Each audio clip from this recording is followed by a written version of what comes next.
or fearing they go to these places in different parts of the world, are they gonna get kidnapped? Right. Is the water safe? Right. The food? So what advice would you have for people that want to be first time travelers leaving the country? Well, the first thing I'm going to say is you guys need to do it.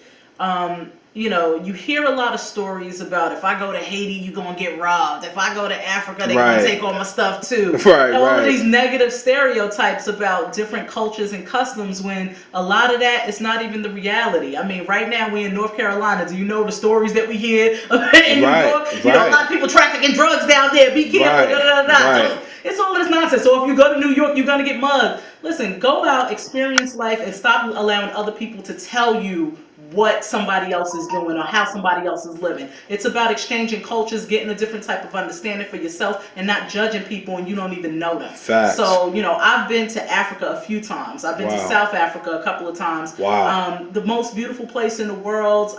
There's nothing I can say. Once you step off of the plane, you're going to feel like you're in New York still, to be honest with you. Wow. Because the first thing you're going to see is KFC. Wow. And then it's going to piss you off.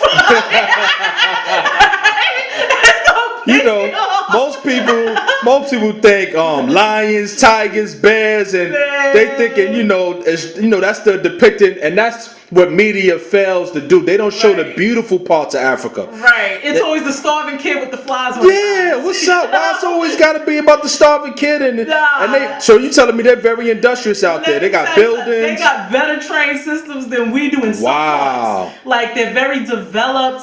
You got fast food chains everywhere. So the hardest thing to do is get authentic African anything because everything is Euro-American based. Wow. So it's actually kind of weird. But once you step out of the major cities, like as soon as you fly in, you're in Johannesburg, and then you go from wherever you're going from there, you go into like the townships where you really get to see what poverty looks like, and you really get to see what struggle looks like. And when you come back to your own situation, and you come back to the States, and maybe you living in the projects, maybe you living in low income housing, and you're not that satisfied. But guess what? When you go in the bathroom and you flush the toilet, it go down. There's none of that. There's no bathroom. There's no pipe system. Nothing. You go outside, and the porta potties that you see by construction sites, that is their neighborhood bathroom, not the family bathroom. The neighborhood bathroom, and it's it's like a strip of porta potties. You know what I'm saying? People, they can't afford to bathe every single day, and they got to do it old school. Boil the water because there's no shower system coming through. You know what I'm saying? So what I always like to say is where there's success and you see there's prosperity, you also got to lift up the carpet and see all the poverty too. Because where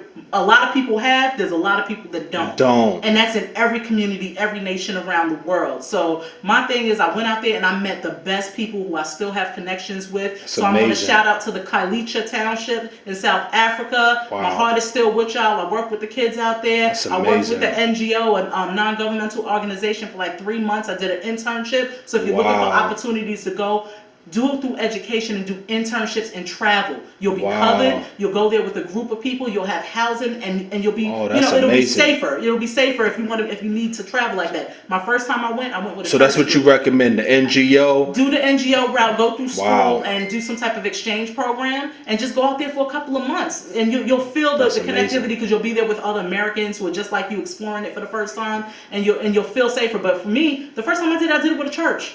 Honestly, I did it with a church. A church just had an open call. We're going down to South Africa. Anybody who wants to go can go. As long as you can pay for your flight. We did it that way. I did it for 2 weeks. Next year, I stayed there for 3 months by myself. I did the whole thing by myself. So travel.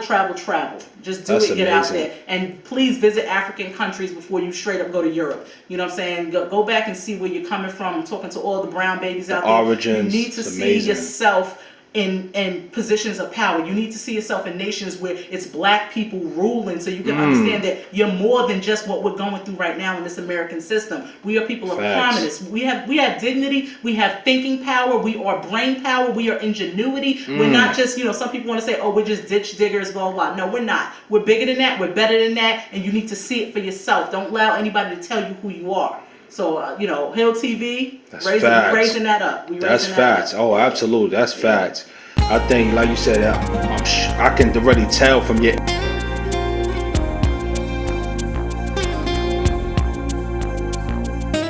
Look where you're headed, everything is similar to chess. Crossroads in the streets between life and death.